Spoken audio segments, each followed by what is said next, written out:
Senator Cassidy is recognized. Madam Ambassador, thank you for being here. Madam Ambassador, thank you for being here. First, as context, and this will be along the lines of what we've discussed in the past, if we have a problematic trading partner, say China, who is able to lower their price by noncompliance with environmental and labor regulations, that gives them an advantage not just to us, but to a country like Mexico or Guatemala who must comply with those by treaty with us.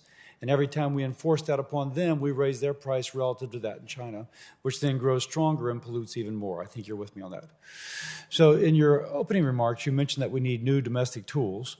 And in your and in the press releases regards the U.S.-EU agreement upon aluminum and steel, there is a suggestion that you might have a new domestic tool looking at the carbon content of the products that are being based. By the way, it occurs to me that we put barriers and penalties upon China. They promise that they'll change their behavior, so we relax those barriers and penalties. Then they don't comply, and then we have to enforce. But that's a different if you establish a standard which they must reach in order to have access to the market or by which to avoid the penalty. It's a different mechanism. It's less a promise and more if you don't comply, you pay a lot. So are these domestic tools of which you speak, including this kind of border carbon adjustment?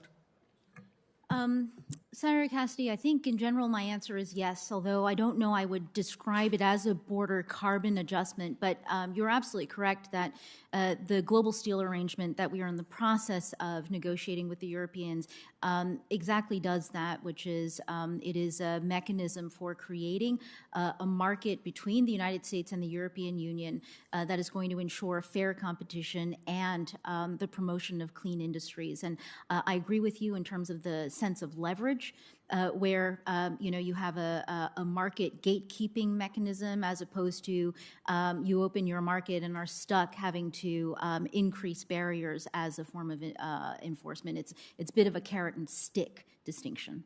Well, the nice thing about having the border carbon adjustment is it rewards our people who are doing the right thing and therefore paying a price, but then losing business because that business moves to a place where there's a lower cost of compliance. I want to stick up for my folks, and I think this is a way to do so. So we're very interested in partnering with you as you kind of develop these schemes. We've also spoken before regarding India's dumping of shrimp into the United States, and I'm told that they're pushing back hard on this. Can you give any update on that?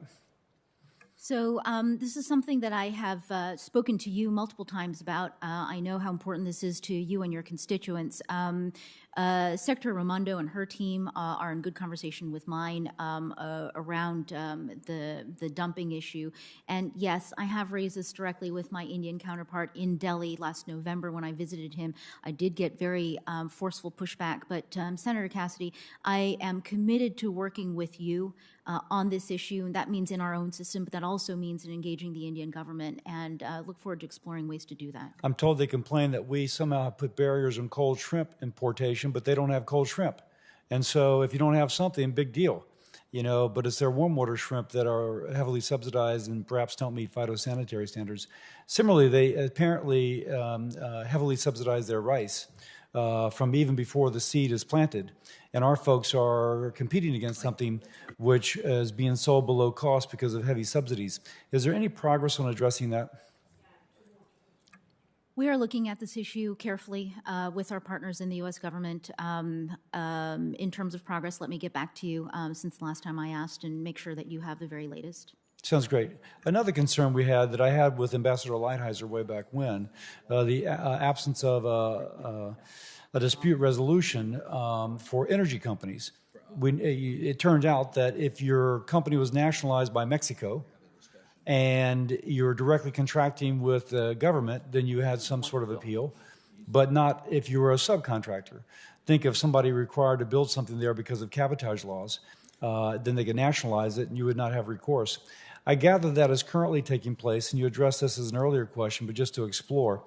A group out of Houston has had their stuff nationalized. What are we going to do to push back against that sort of issue? Well, I'm working with partners across the administration on this. This issue has the attention of many of us working in our different issue areas, from energy to trade to commerce and more, including climate. So I want to assure you that this has the attention of the Biden administration, and at USTR, we are looking at all the tools that we have to enforce what we know is in that agreement, but also to champion the cause of our stakeholders and North American competitiveness. Thank you. I yield.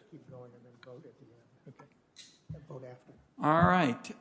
There is lots going on here today, Ambassador Ty. My understanding is the good souls here have agreed that Senator Warren will go next.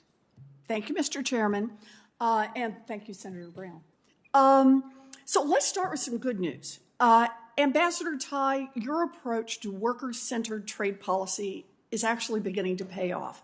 Thanks to your work, 2 large groups of employees in Mexico voted overwhelmingly for new unions. That is good for those workers, and it helps level the playing field for American workers who don't have to compete